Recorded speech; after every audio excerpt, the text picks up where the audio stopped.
뉴스 잉글리시와 G2 인베스트에서 전해드리는 글로벌 투자.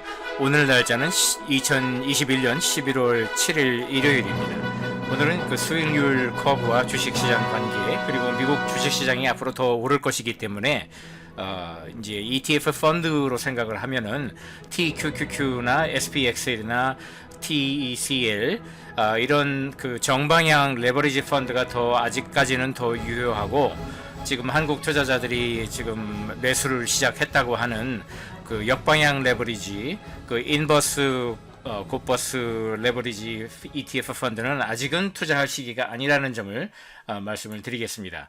먼저 이번 주 11월 3일 수요일에 미국 연방준비제도이사회 금융통화위원회가 발표한 테이퍼링 그 일정 내용을 포함해서 금리 전망이라고 할까, 통화정책 전망을 정리하고, 이 방송 뒷부분에는 이제 주식시장 전망을 조금 알려드리겠습니다. 골드만삭스 자료인데요. 지금 제일 왼쪽이 이제 2021년 11월 현재입니다. 그리고 제일 오른쪽은 2022년 12월입니다. 지금부터 약 1년 뒤 기간이죠. 이제 지금 11월부터 매달 150억 달러씩 이제 테이퍼링 양적 완화 유동성 공급을 줄여나가고요. 이것이 이제 내년 6월이면은 마감이 되겠죠. 그러면은 이제 7월에 열리는 금융통화위원회에서 금리를 인상할 것으로 지금 전망을 하고 있습니다.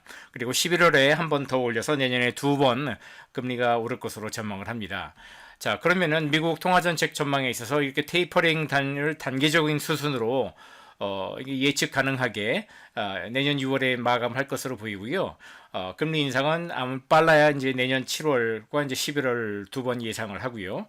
그런데 이제 왼쪽 차트에서 보시는 것처럼 25세에서 54세 미국 노동 인구들 가운데 지금 노동시장 참여율이 아직까지도 2019년, 그러니까 코로나 발생 이전 수준을 회복하지 못하고 있습니다.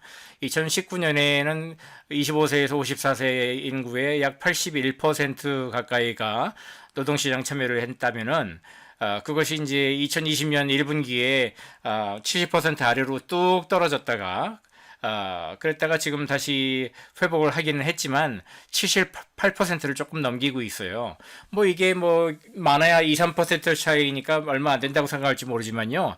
230만 명 정도 차이가 나는 겁니다. 그런데 이제 이 노동시장에 이렇게 망가졌던 것이, 그러니까 수급 불안 원인이 구조적인 변화인지 일시적인 조정인지 아직 알 수가 없어요. 그래서 미국 연방준비제도이사회가 추구하는 목표는 크게 두 가지 아닙니까? 물가와 그 다음에 그 노동시장 안정성인데, 그러니까 최대한 그 맥시멈 임플로이먼트를 지향을 하지 않습니까? 그런데 지금 노동시장 수급 불안을 이 구조적인 변화인지 일시적인지를 알 수가 없기 때문에 지금 어떻게 뚜렷한 방향을 아직까지는 내리지 못하고 있는 거예요. 여기서 조금만 더 여기서 이제 첨언을 한다면은 구조적 변화라고 저는 생각을 하는데요. 그 이유는 이 노동시장에서 아랫단에 해당하는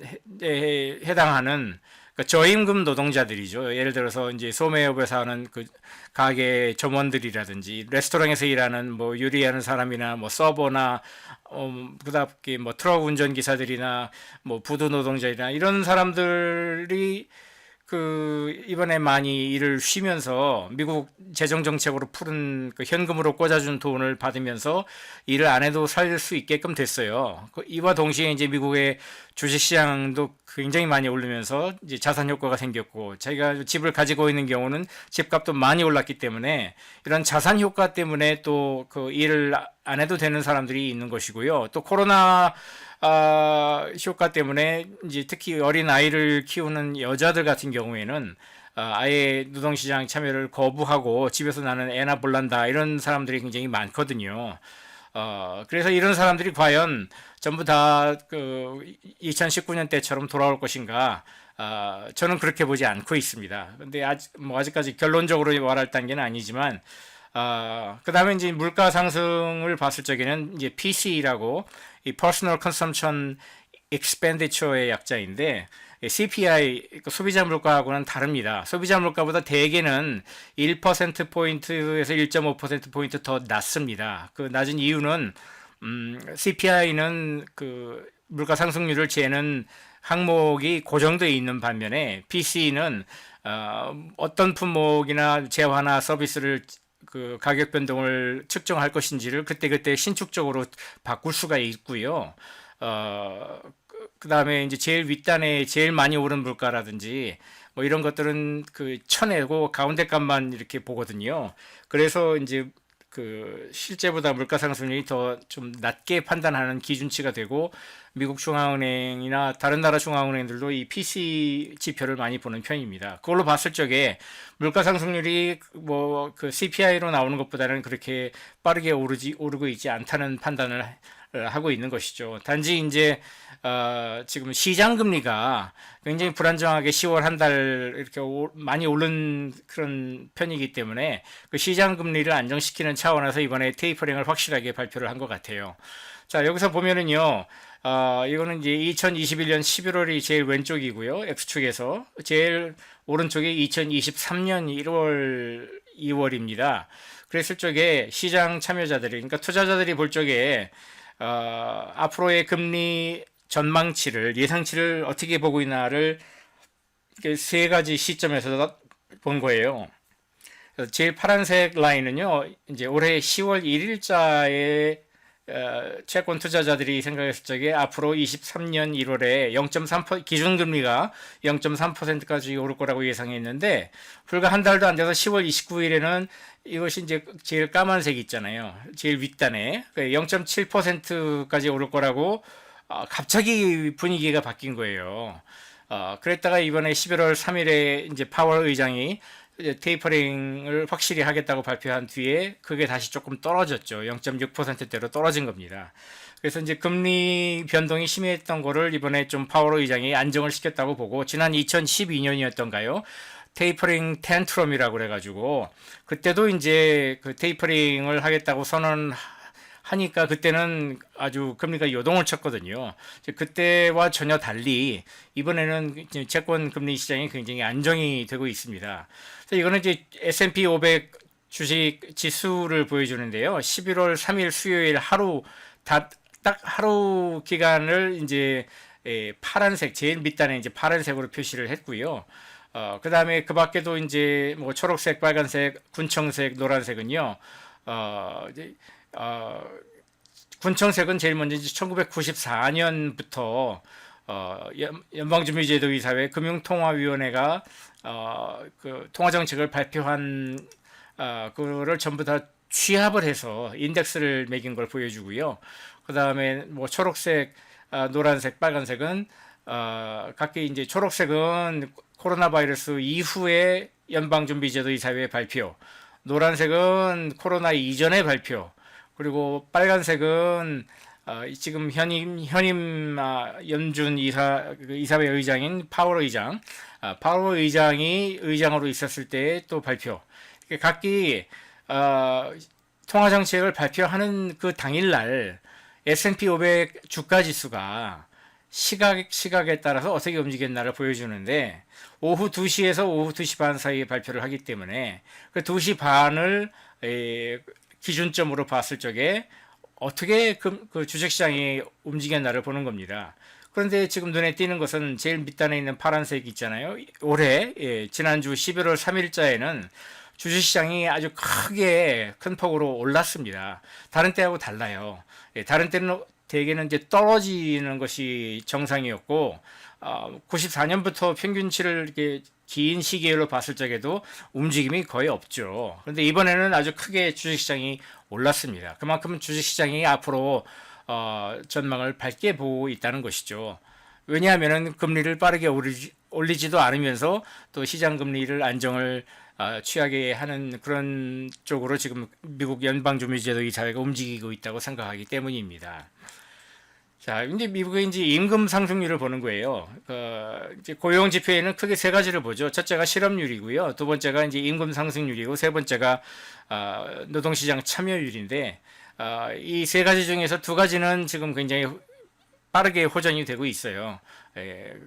그 실업률도 지금 4.6%까지 지금 내려왔으니까 조금씩 지금 실업률이 더 떨어지고 있거든요.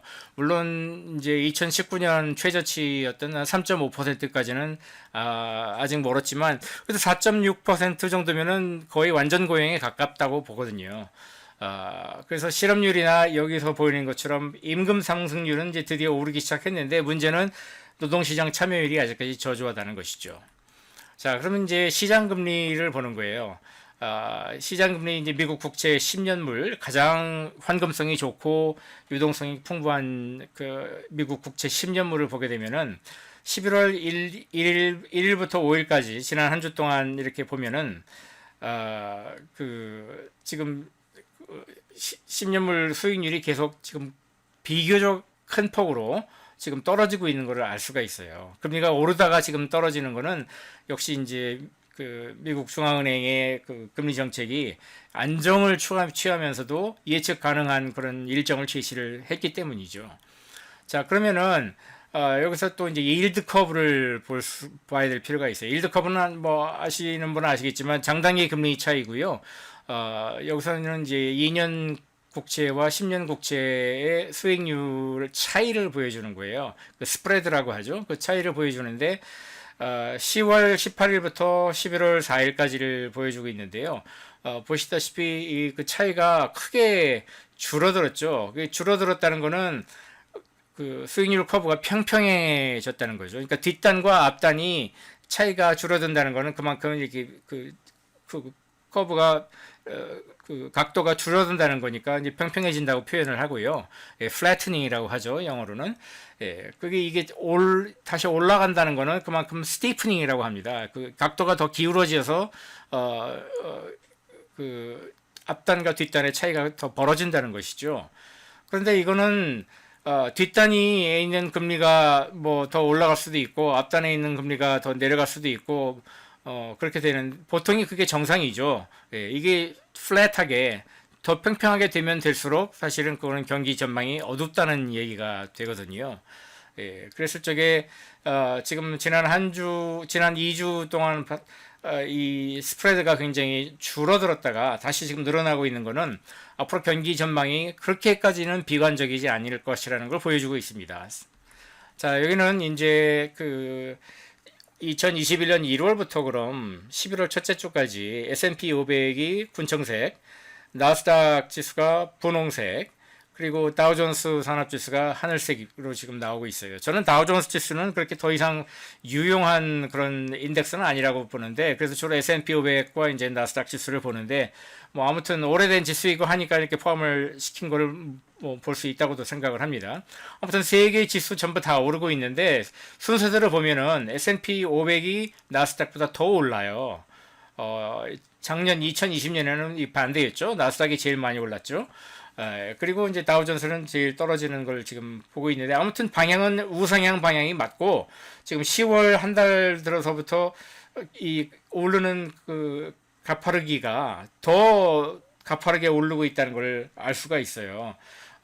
7월 이후에 아주 소폭으로 오르다가 9월에는 좀 떨어졌었죠. 그러다가 10월에 지금 다시 오르고 있는데 그럼 11월과 12월 앞으로 두 달 포함해서 앞으로 단기적인 전망은 어떻게 될 것인가? 저는요, 더 오를 것이라고 봅니다. 단기적으로는요.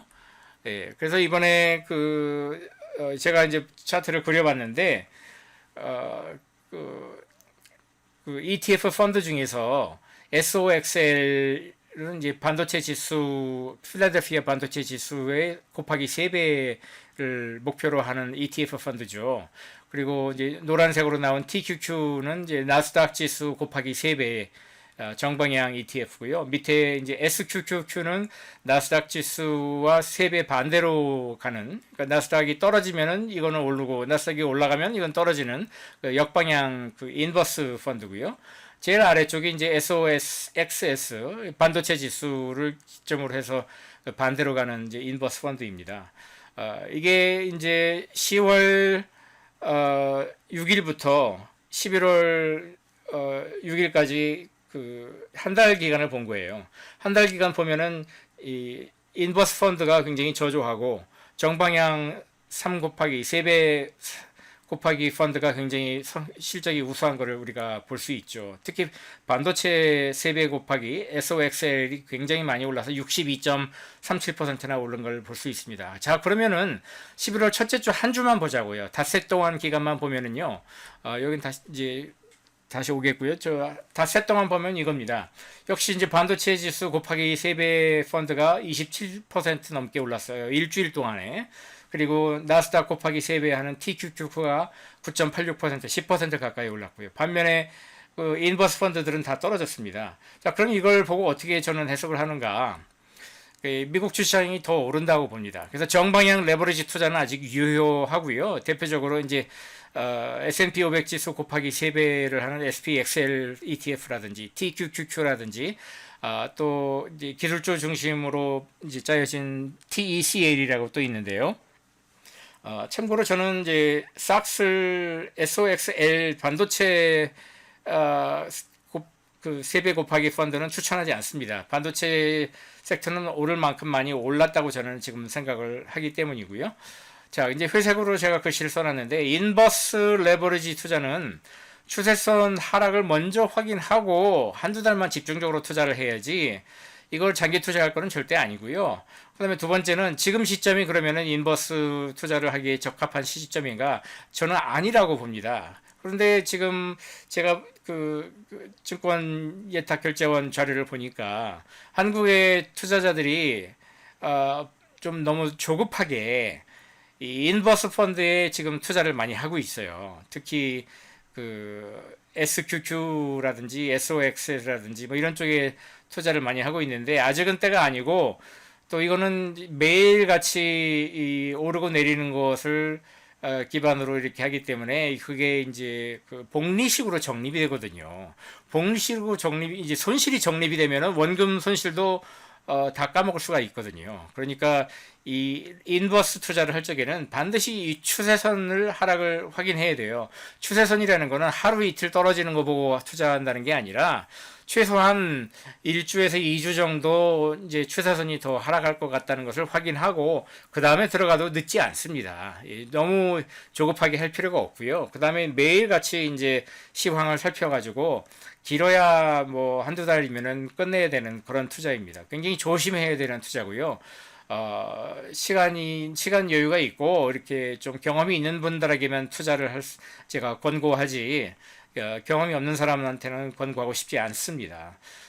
그래서 아무튼 이 인버스 투자를 하고 싶으신 분은 제가 또 추천하는 종목은 이제 SQQQ, 그러니까 나스닥 시장과 반대로 3배 곱하기죠. 그 다음에 이제 SOXS, 이건 반도체 섹터, 그 반대로 3배 하는 거고요. 제가 위에서 SOXL, 정방향 3배 곱하기 반도체 섹터는 추천하지 않는다고 했는데 그 이유를 이제 오를 만큼 올랐다고 제가 생각해서 그랬다고 그랬잖아요. 예, 그래서 인버스 반대 방향 레버리지 투자는 이 SOXS를 포함을 시켰습니다. 그다음에 랍디라고 있는데 요거는 이제 바이오텍 섹터예요. 바이오 섹터가 내려갈 거라고 생각하면은 이제 거기에 또 인버스 레버리지로 투자하는 ETF 펀드고요. 그다음에 이제 EDZ라는 것도 있습니다. 자, 그래서 여기까지 이제 앞으로 미국 주식시장이 더 오를 것이라는 전망을 제가 제시를 했고요. 그래서 아직은 인버스 펀드 투자할 때가 아니다. 시황을 확인하면서 추세선을 확인하는 게 꼭 필요하다. 이런 말씀 드렸습니다. 여기까지 뉴스 잉글리시와 G2 인베스트에서 전해드리는 글로벌 투자, 오늘은 그 인버스 펀드 투자를 조심해야 된다는 말씀을 드렸습니다. 왼쪽에 보시는 것처럼 다양한 소주제로 동영상을 만들고 있고요. 오른쪽에 보시는 것처럼 또 소셜미디어 채널을 통해서 미처 동영상에서 보여드리지 못했던 자료나 내용을 또 소개하고 있으니까 많이 방문해 주시면 고맙겠습니다. 자, 그럼 다음 시간에 또 뵙겠습니다.